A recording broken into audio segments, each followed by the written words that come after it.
there, fellow travelers. Mark here with Wolters World, and today we have a question put to us by one of our patrons on Patreon. And Tyler writes us, and Tyler says, being that you travel quite a lot with a family of 4, I imagine airfare and lodging is often the most expensive part of the trip. What websites or services do you recommend for finding the best deals on airfare, hotels, apartments, etc.?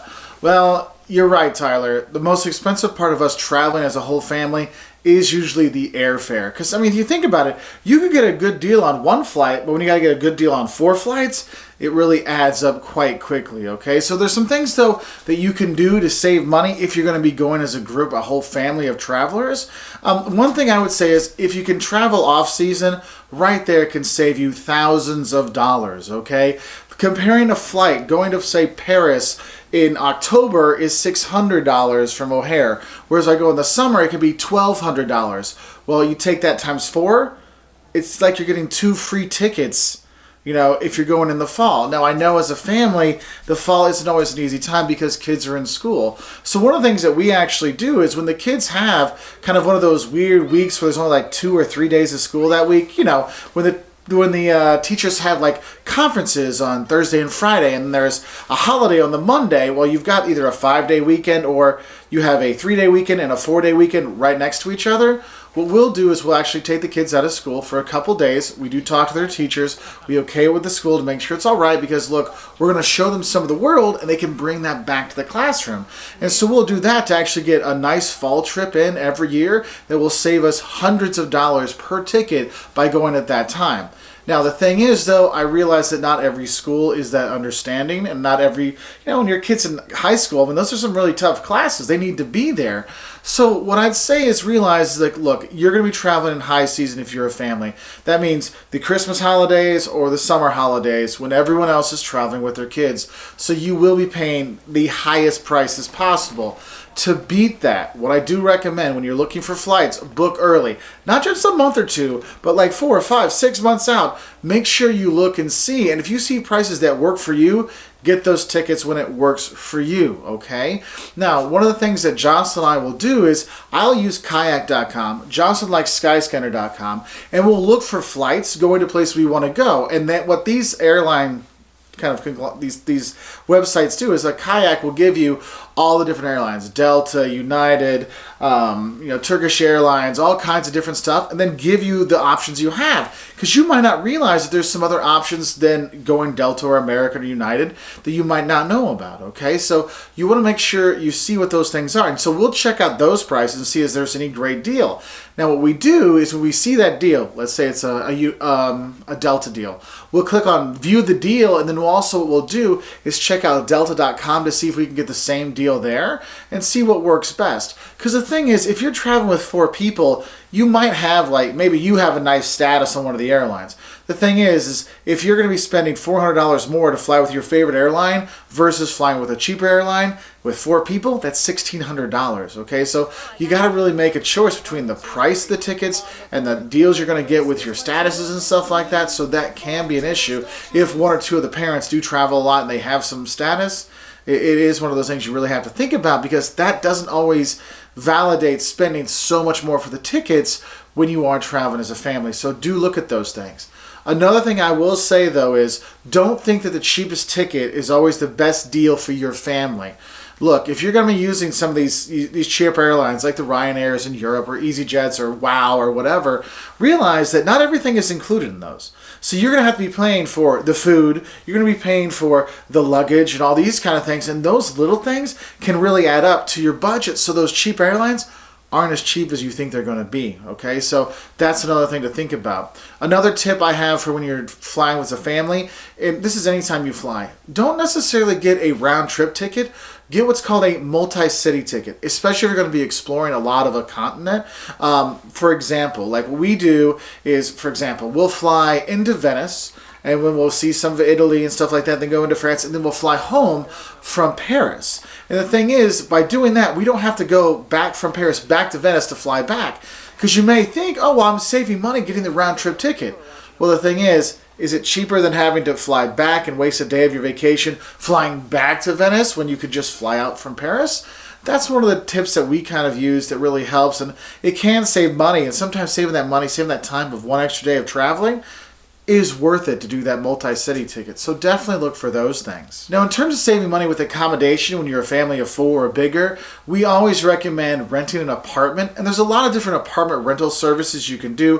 HomeAway, Airbnb, all kinds of things you can look up and find.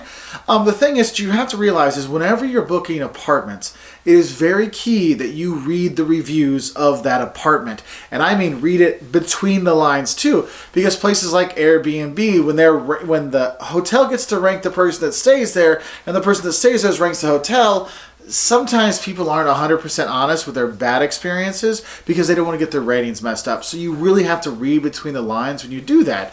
Now, the thing is, though, when you do get an apartment rental, it can save you significant money as a family, because sometimes renting one apartment versus renting 2 or 3 hotel rooms can save you a buku bucks, okay? So that's one thing. Also, the money you save on food, because if you're eating at the apartment for, breakfast, just breakfast itself can save you money. Or you throw in some dinners as well, because you have your big meal at lunch when there's specials all around town, and then you come home and have a nice small meal at dinner at your apartment where it has a place to cook. These things can really save a lot of money for families, and this is something we do. I mean, we don't have a ton of cash, and so we do these little things that add up to save money that we can afford another couple of days of traveling. Because think about it, if you're going to take out a family of 4 to dinner, you might spend 70, 100 euros versus going to the store and only spending like 20. And you do that a few nights on your trip, next thing you know, you've saved enough money to pay for another trip over time, okay? So just think about that when you're doing that. I know for me and for us, we kind of prefer HomeAway. It's the old VRBO, HomeAway. We prefer them because I think for us and our experiences, that's been more people that are on there is, look, I have this apartment, it's for a rental property, versus Airbnb, which is kind of a mix between it's a rental property and also, well, it's my apartment, I'm going to be away this weekend. So you do have those issues. So I feel that the HomeAway ones have much more of a, hey, we know you're here to rent this, that's fine, we're cool with that, go enjoy, versus, hey, stay at my house for a weekend.